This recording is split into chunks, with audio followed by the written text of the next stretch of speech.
বাংলার রাজনীতি হচ্ছে ধর্মনিরপেক্ষ নামের একটা প্রতারণা। প্রতিবেদন উপস্থাপন করছি আমি জাকির হোসেন শেখ, আর ক্যামেরায় জিসান আলী শেখ। আবার বলছি, বাংলার রাজনীতি হচ্ছে ধর্মনিরপেক্ষ নামক প্রতারণা, দিব্যি প্রতারণা। কেন বলছি এ কথা? পশ্চিমবঙ্গের 2026 সালের এই বিধানসভা নির্বাচনে প্রার্থী তালিকা দেখুন, স্পষ্ট হয়ে যাবে আমার কথা। টিএমসি আর সিপিআইএম দুটো দলই যারা প্রতিটা প্রেস কনফারেন্সে সবচেয়ে জোরে সোরে চিৎকার করে ধর্মনিরপেক্ষতার কথা বলে, তাদের প্রার্থী তালিকা দেখুন, দেখবেন দুটো দলই মুসলিম সংখ্যাগরিষ্ঠ এলাকায় মুসলিম প্রার্থী আর হিন্দু সংখ্যাগরিষ্ঠ এলাকায় হিন্দু প্রার্থীর নাম প্রকাশ করেছে। প্রতিটা নির্বাচনে একই ছক, একই নাটক। কেন? টিএমসি 291টা আসনে প্রার্থী ঘোষণা করেছে, আপনারা ইতিমধ্যে জেনেওছেন।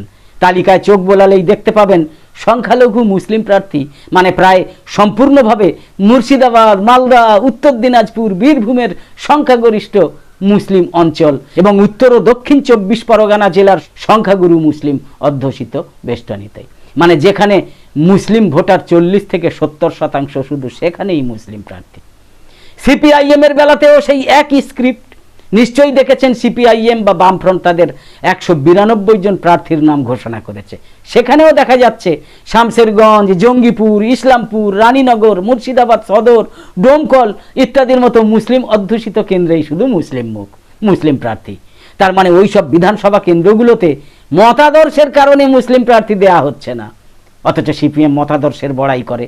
ওই সব কেন্দ্রে মুসলিম প্রার্থী দেয়া হচ্ছে শুধু ভোটের অঙ্কে, কারণ ওই সব কেন্দ্রে তো মুসলিমরাই হচ্ছে সংখ্যাগরিষ্ঠ। তাহলে কি দাঁড়ালো? বুঝতে পারছেন? যদি বুঝতেই পারেন তাহলে নিজেকে অন্তত প্রশ্ন করুন যে যদি কোনো মুসলিম নেতা সত্যিই যোগ্য হন, যদি কোনো মুসলিম নেতা সত্যিই নীতিবান হন এবং যদি কোনো মুসলিম নেতা সত্যিই দক্ষ হন, তাহলে তিনি শুধুমাত্র মুসলিম সংখ্যাগরিষ্ঠ ডোমকল আসনেই কেন প্রতিনিধিত্ব করবেন? হুমায়ুন কবির কেন শুধুমাত্র মুসলিম সংখ্যাগরিষ্ঠ ডোমকলেই দাঁড়াবেন? বর্ধমান, আসানসোল বা হাওড়ার মতো হিন্দু সংখ্যাগরিষ্ঠ বিধানসভায় কেন দাঁড়াতে পারবেন না তিনি? এই প্রশ্নটা কি করা যাবে না? সিপিআইএম এর প্রগতিশীল মুসলিম মুখও কিন্তু সেই একই ব্যাপার, সব সময় সেই মুসলিম সংখ্যাগরিষ্ঠ এলাকা মুর্শিদাবাদেই দাঁড়াবেন। কেন রে? হিন্দু সংখ্যাগরিষ্ঠ বাঁকুড়া বা বর্ধমান উত্তরে কেন দাঁড়াবেন না মুসলিমরা? কিংবা মুসলিম সংখ্যাগরিষ্ঠ এলাকায় হিন্দু প্রার্থী বা দেয়া হবে না কেন? এই সব প্রশ্নের উত্তর তারা কখনোই কিন্তু দেবে না, কারণ ধর্মনিরপেক্ষতার মুখোশ পরা এই দলগুলোর কাছে মুসলিম প্রার্থী কোনো ধর্মনিরপেক্ষতার প্রকাশ নয়, মুসলিমদের দাঁড় করানো কোনো ধর্মনিরপেক্ষতার প্রকাশ নয়। তাদের কাছে এটা একটা ভোট কাটার হাতিয়ার। তারা বিশ্বাসই করে না যে একজন মুসলিম প্রার্থী হিন্দু সংখ্যাগরিষ্ঠ কোনো বিধানসভায় জিততে পারবেন, এটা তারা বিশ্বাসই করেন না, সেই চেষ্টাটা তারা কখনোই করেন না। কিন্তু প্রাইম টাইম টিভিতে বসে সারাদিন অন্তর্ভুক্তির বক্তৃতা দেয়। মানুষ কিন্তু বোঝে যে এটা কোনোভাবেই ধর্মনিরপেক্ষতা নয়, যত গেলানোর চেষ্টা হোক। এটা আসলে ভোট ব্যাংক কারিগরি, নেহেরু জ্যাকেট পরা সাম্প্রদায়িকতা।